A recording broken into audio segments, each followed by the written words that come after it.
Hello, everyone. Welcome back to the channel. Another episode of Car Chat. Hi, Carlos. How you doing? Pretty good, pretty good. How are you? Happy New Year. Happy New Year, my friend. This is the first Car Chat of 2023. That's right. 22 was a wonderful year, right?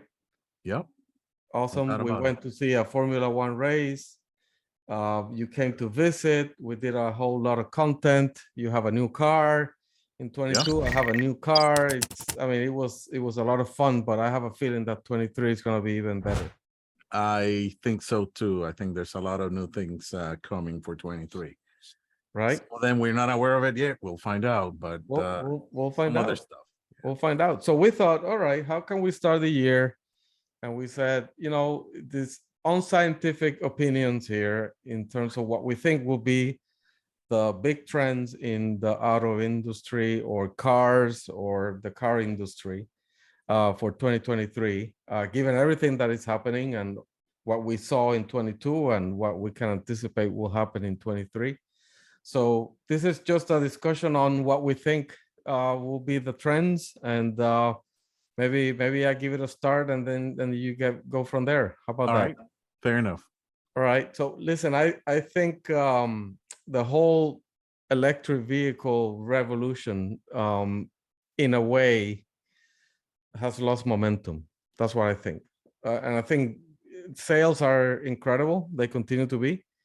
But the new entries into the marketplace, like Lucid, Rivian, they're struggling. They're struggling financially. The backing is there, but not as it was at the beginning of last year. They have to introduce new models, and reliability might become an issue. It's quite a boutique type of operation for those. Tesla is pumping cars like crazy, but then there's the whole Elon Musk, distraction with Twitter, and who knows what will happen with Tesla. The shares are super affordable now. If anybody wants to buy some Tesla shares for 23, it's the time to do it. And I know every other maker is trying to make electric cars. The Motor Trend car of the year, funny enough, is the Hyundai Ionic, I think it is. Yeah. So it's an electric car. Well done. It's a super cool car. But I think I don't know, I feel it's losing some momentum. Hybrid would probably be with us for a bit longer time. What do you think about this? Well, don't forget also Motor Trend Truck of the Year, the Ford Lightning. The Lightning. The Lightning. So the two cars of the year are electric. Yep. Okay.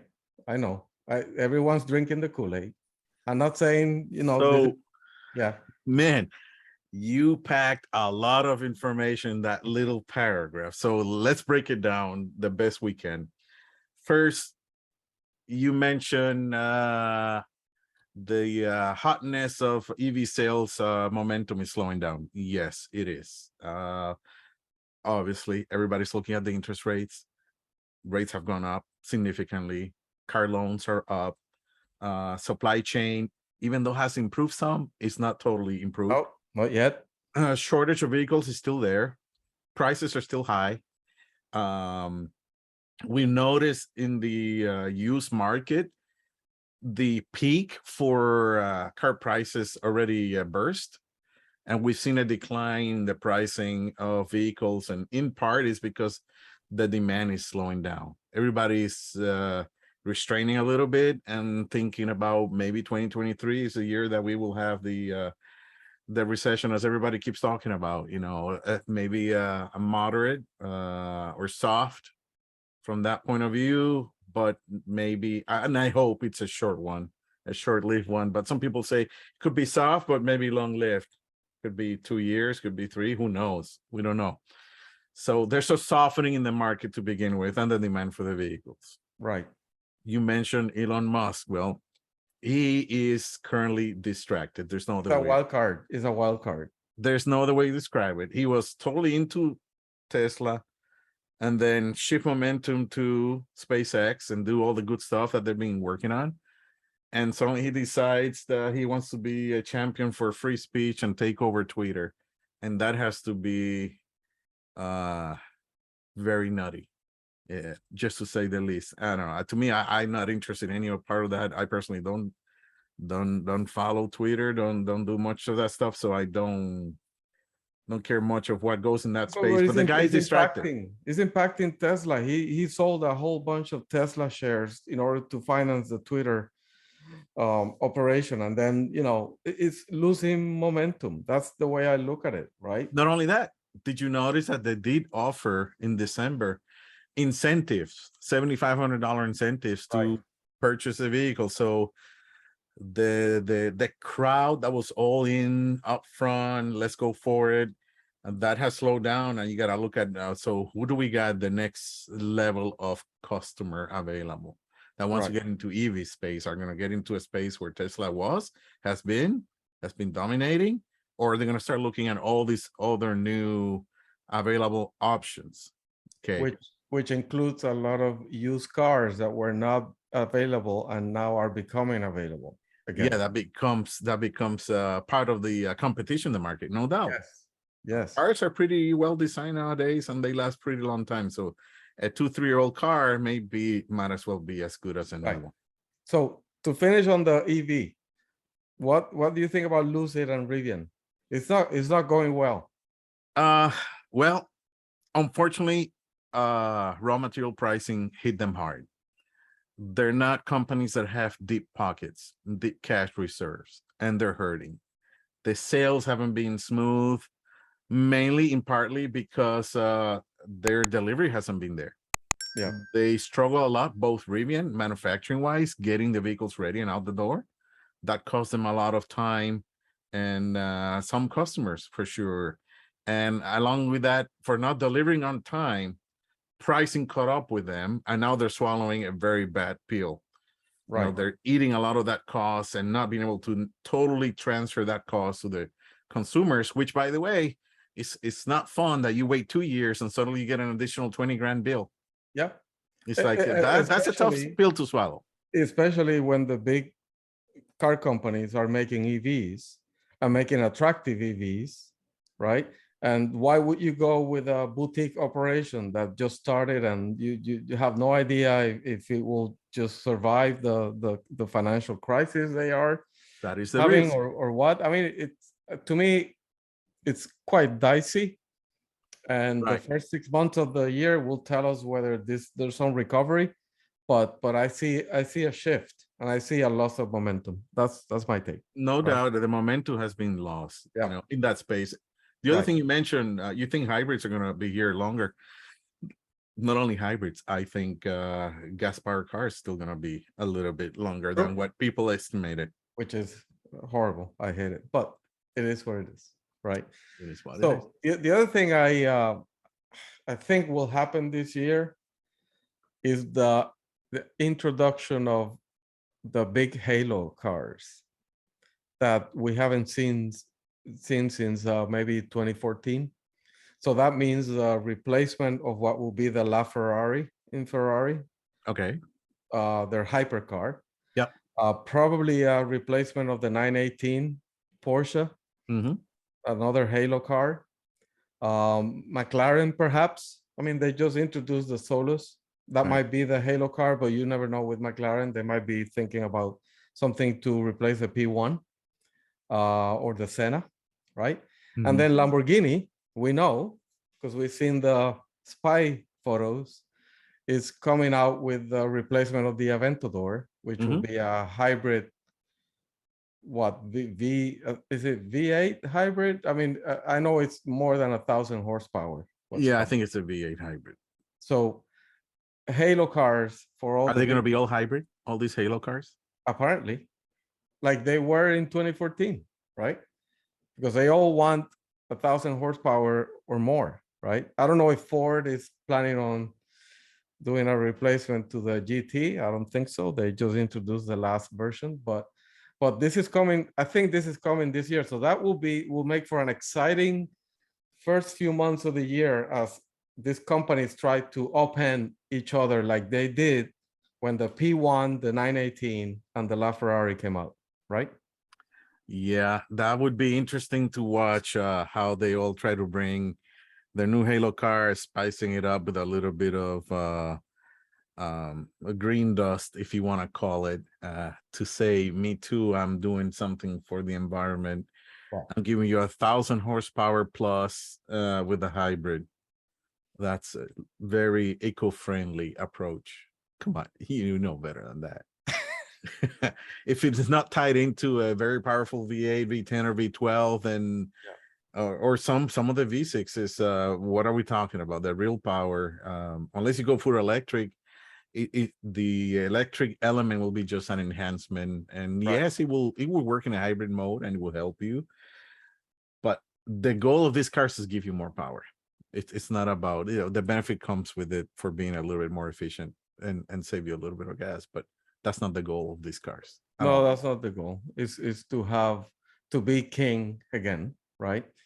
Like they're trying to open each other on the Nürburgring, and Porsche now has the record, which took from Mercedes, who had it for how many years with the I GTR? Yeah. I forget the number, but yeah, sometime.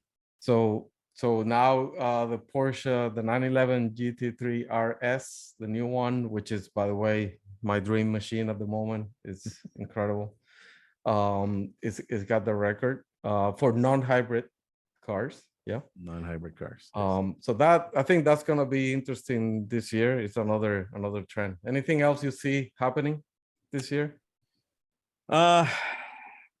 Trend wise, vehicle wise, we're gonna see definitely a flurry of more vehicles. If we pay attention to what's going on in the marketplace, a lot of companies have promised lots of EVs in this short term.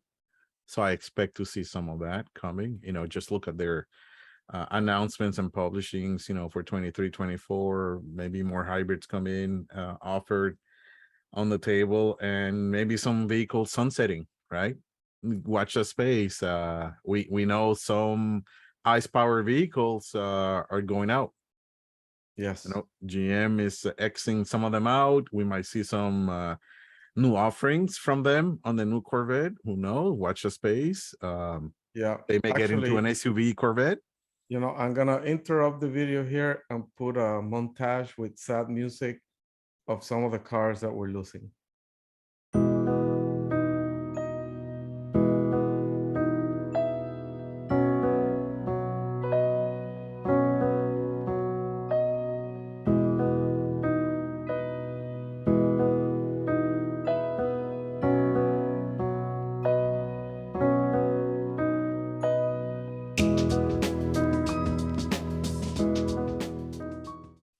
Cue that. I know. Imagine it's just, it's gonna happen. There's nothing we can do about it at the moment. So They place their bets. the video will start with the R8. The last version of the R8, the Audi R8. Wow, spectacular! Rear wheel drive. It's a GT. Incredible that we're not gonna have that car on the road, or new versions of that car. That's gonna be sad. The same with the TT, right? The TT will become, some kind of electric sports car, whatever. Talk about R8s.